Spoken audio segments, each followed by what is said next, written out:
we said throughout the show, it is here. It is football season. It is training camp time. Excited to catch up with one of our guys, former LSU All-SEC player, now going into year number 8 in the NFL, New Orleans Saints offensive lineman Will Clapp. What's up, Will? How we doing, man? What's going on, fellas? Appreciate y'all having me on. How in the hell are you going into year number 8 already? That old. does not feel like that's even possible. Y'all must feel, because I was a little kid when y'all were crushing Florida. So I mean, no, man, number 8. It's flown by quick, man. Yeah, I think I've gone at this year at a time, but after every season, you kind of move the bar, and excited to go after year number 8 now. So what's it like going into training camp now, going into year number 8? Because Flynn and I were telling kind of training camp stories. Like when you get older in your career, it's a little bit different. You have like a different mindset entering training camp. Like, so for you, what is that mindset now as you're going into year number 8? You're an established veteran. You're a vested veteran in the NFL. Is anything different for you? I was just telling the guys, like, the nerves stay the same. Like, I'm still just as nervous, excited just to get going as I was when I was a rookie. But there's also, I'm confident in, what I do now. Like I've figured out who I am as a player. And I also, found my role. And one thing I've, enjoyed over this past couple of years is not only, doing my thing, but also helping, these younger guys figure out, what they're good at and, how to establish their role in the NFL, kind of like what some older guys did for me when I was younger. Yeah, there's a big difference going into training camp, just from like a mental and pressure standpoint of like you just have to focus on your physical job now instead of like learning how to be a pro, learning offenses. Like there's a huge pressure off your back. But like I'm curious as to this is your second tenure with the Saints, 4 years with the Saints. Spent some time with the Chargers, last year with the Bills. Now we're back in New Orleans, and there's been obviously new coaching change. Like, is there any familiar faces or things that you see now that you're like, all right, that's the same, or has everything just been kind of like a wholesale change? No, I've been pretty lucky. So I played for Kellen in 2023 in LA. Coach Nugent, our O-line coach, I've had him when I was at the Saints my first run. I was hit with him in 2 years in LA. So I've kind of been lucky in the terms of like I've already been in this offense. I've almost been like a sounding board for these current guys of like trying to figure out what's going on, because I've already been through it, going through it in 23, knowing, just being with Nuge my whole career. So I, like you said, I'm going to this camp kind of hitting the ground running just from a familiarity standpoint, and just worrying about, putting my best product on the field physically every day.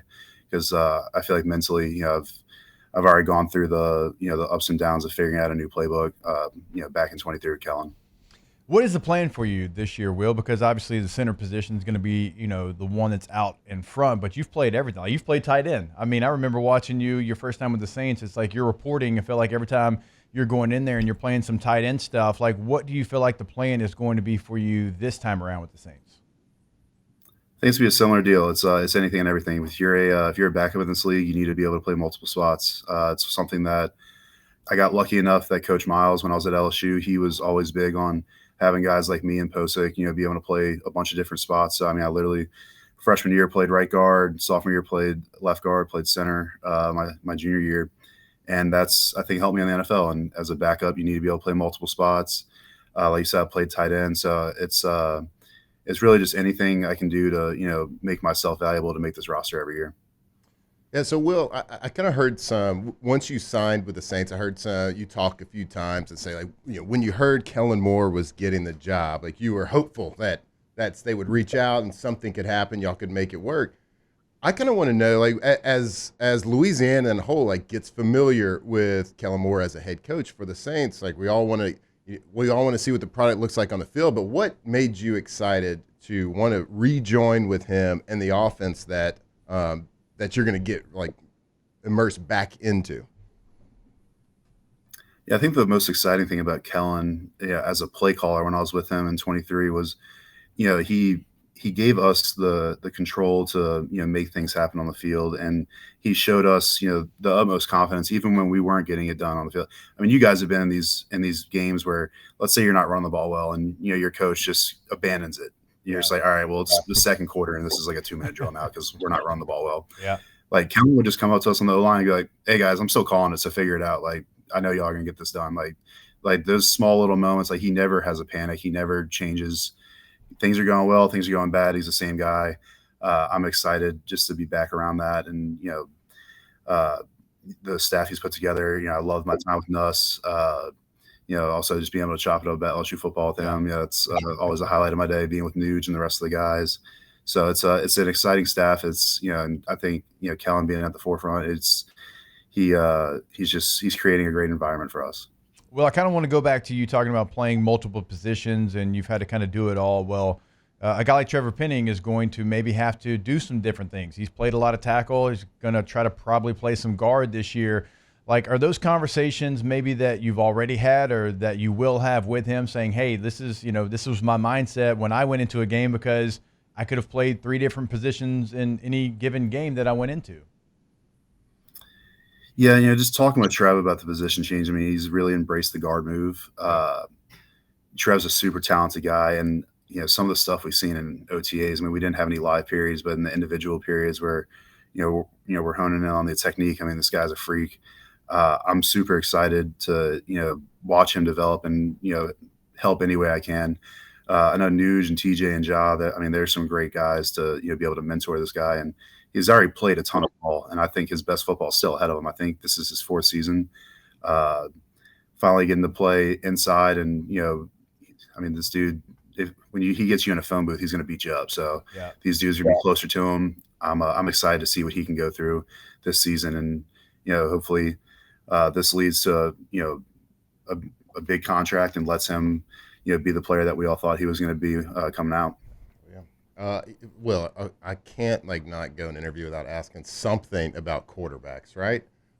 So you got 2 young guys that are playing and competing right now, and I don't want to know about anything specifically about that quarterback competition, but having yourself and other really vested veterans leadership can always help a young quarterback or any young player come in and have to step in and take on a role, especially position of all positions, the starting quarterback role.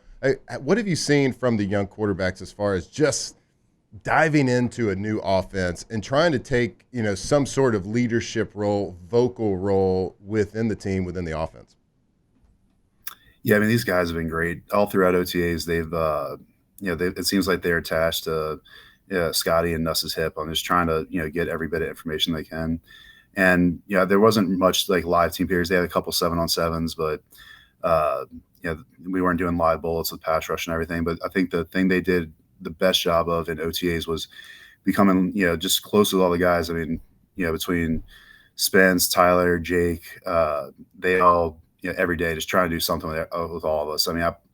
Y'all know how OTAs go. It's golf central. So the boys were golfing every day. We were all just getting to know each other, man.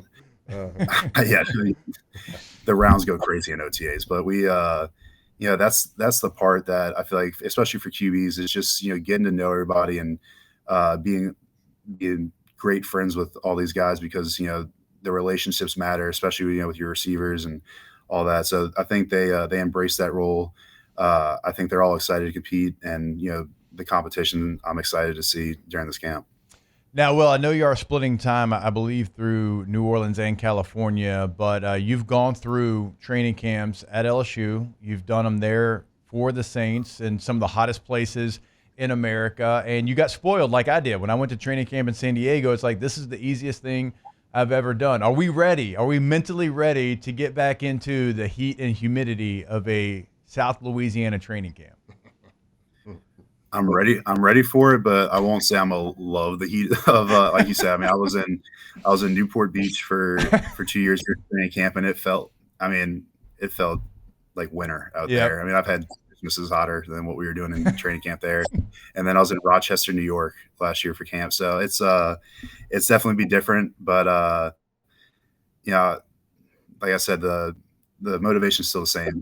Being in this league so long, it's an addictive thing, just being in the locker room and wanting to keep your career going. So I'm just as excited, Newport or New Orleans. Yeah. Well, you don't have to lie to us about the heat, dude. I get it. I was in Green Bay for 1 year, and I came back to try to do 110s with a team at LSU during the summer. 1 year. Yep. And I couldn't Couldn't do make it. it past like Yep. 6 or 7. I was like, nah, this isn't for me anymore. My body had just like shut off being like in the heat. So We're about to go run conditioning tests in a little bit, and it's nowhere near what we did with the 110s. yeah, NFL conditioning tests are kind of a joke. Yeah, you know, wait, Moffitt's not going to be out there yelling at you, whispering sweet nothings? Yeah, I was part of that group that ran 32 110s in one conditioning test day, and then we did a leg workout after. So, yeah, I won't be going through that today. It's amazing the things you can do when you're 19 or 20 years old. Very true. It is true. So, all right. So this is what I'm really curious about. Have we talked technique? I know we haven't run it because we don't have pads on yet. I say we. We're Saints people over here. Right? Yeah. So y'all haven't worked because you don't have pads on, but have y'all talked technique, scheme? What's the X's and O's look like of a tush push? Of a tush push. So we haven't talked about tush push yet. Oh man! But assume I know tush push. They have. They told us they have specific drills they do. Oh yeah. They have not showed it to us. Okay. I'm excited to see. You know, you're going to be in there. Like if there is a situation of a tush push, you'll be in there, right? There's no doubt. I mean, would be pretty cool. I mean, obviously, I think what makes the tush push like what it was for the Eagles was like Jason Kelsey just being an absolute freak. But I'm excited to see they said they have like specific drills they did for us. So I'm excited to see like the film on it. All right. Well, last one before we let you go, and we truly appreciate the time. Brother Martin, Jesuit, our boss Gordy Rush, proud Jesuit alum. He wants to know how we feeling this year. I'm feeling good. We got some good athletes. Got a 5-star receiver at Brother Martin. I'll definitely be locked in for that game. I got Foster. I was about to say, well, you and Foster have some kind of a bet towards that game. I mean, hell, y'all can even go to the game. We'll definitely go to the game. No betting though. I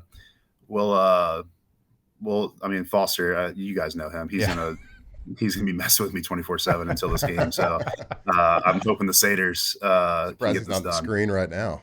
Yeah, I'm surprised Foster's not over your fighting right his shoulder. way. Yeah, I know. Hey, I Will. bet if he knew I was on the screen, he would be in here trying That's to overtake us.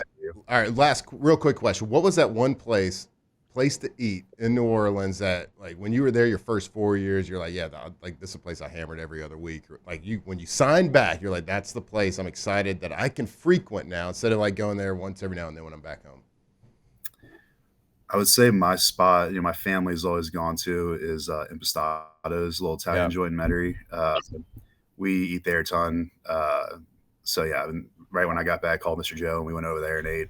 And it's like I can't eat there a ton because I got to watch the weight these days. But whenever I get a break, I'm definitely heading over there. Got to make weight. No doubt. Hey, Every Will, Tuesday. we appreciate the time, man.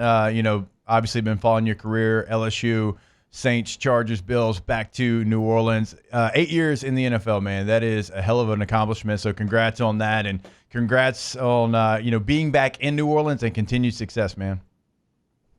I appreciate it, guys.